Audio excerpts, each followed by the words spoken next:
I just finished year 1 of my Dynasty with my old school custom conferences, and the video game got a little nutty. Let me explain. I made the Big Ten again, and defending national champion Ohio State swept all 9 members, doing it with a backup quarterback. But lucky for him, he had a Heisman winner and finalist as wide receivers. 13-3 overall, they started off 0-2 at home, out of conference, hosting a thriller against rival Penn State, and then, in this universe, falling to Texas. They had 2 weeks to prepare for Michigan, took care of Illinois in Columbus for the mandatory Big Ten title game, ran through BYU in the Rose Bowl, narrowly escaped Georgia in the Peach Bowl, and finished the season the same way it began, with a loss to Penn State, the 2025 national champions, who went 8-1 in an American conference, featuring the Nittany Lions alongside 9 former Big East teams. 14-2 overall, they hosted Indiana out of conference on October 11th and lost by 18, then cruised through a couple of Virginias, handled a trip to Miami, beat Akron, escaped a tough test at Louisville, but then lost at home to Rutgers, took care of Illinois again, this time in Happy Valley for the conference title game, before getting past the SEC's Florida and Alabama en route to their national championship victory over the Buckeyes. Count it 3 straight natties for the North. But explain this. Penn State's ranked 3rd in the playoff bracket, behind Ohio State and Miami, 2 teams they beat in the regular season and both on the road. Miami even got to play the Orange Bowl against Alabama in their home stadium. What kind of playoff committee is this? I guess they like the Buckeyes and Canes losses better than Penn State's. On to the SEC, which I cut back down to 10 teams. Florida and Georgia finishing at the top, both going 7-2. Here, the Gators somehow managed to get past South Florida. They had a 2-game losing streak sandwiched in between a 4-game road trip, but got revenge on the Bulldogs in Athens for the SEC title game, and then had to fly cross-country to Los Angeles to take on the Trojans?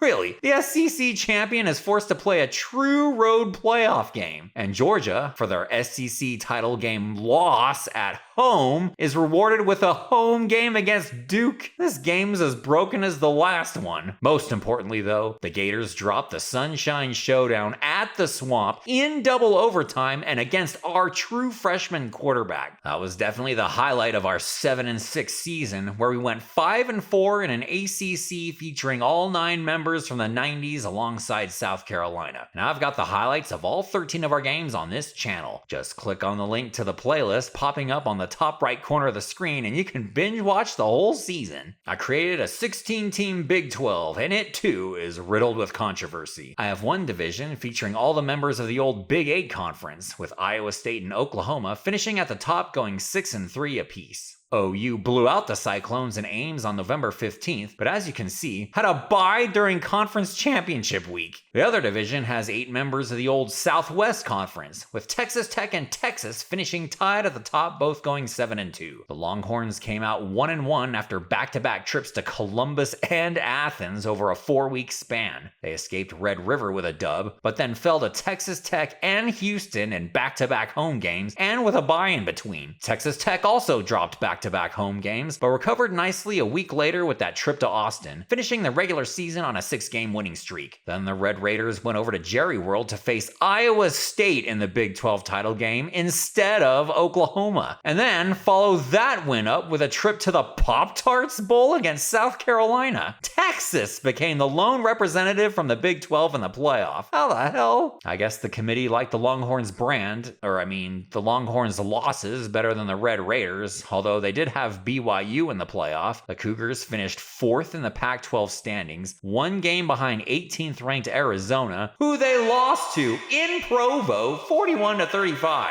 BYU also benefited from playing 8 home games, 6 of them against conference opponents, which just makes me wish I could create everybody's schedule, because Notre Dame only played 6 power conference opponents, going 3-3 in those games and 2 of those losses to playoff teams, and then they also played 8 straight home games. And as for the mid-majors, Florida International was the only other ranked independent. UTSA went 8-0 in my 16-team Conference USA, but lost to Tulane in the conference title game. Toledo finished as the only ranked team out of the MAC, Boise State the only ranked team out of the Mountain West, and nobody's ranked coming out of the Sun Belt. Gunner Stockton led the nation in passing. Cincinnati's North Las Vegas product, Tyree Walker, in rushing. Jeremiah Smith ended up on top in receiving. And my own Jeremiah Wilson, the top defensive player. Although, it looks like with that deal breaker, he's is that enough of me? So what do you think? Let me know your thoughts on all this Dynasty craziness down in the comments below, as I will endeavor to respond to everyone. Did I show you enough? Did I miss something? Should I keep this Dynasty going? Or should I try something else? Hit me up! Thank you all for watching, and go Noles.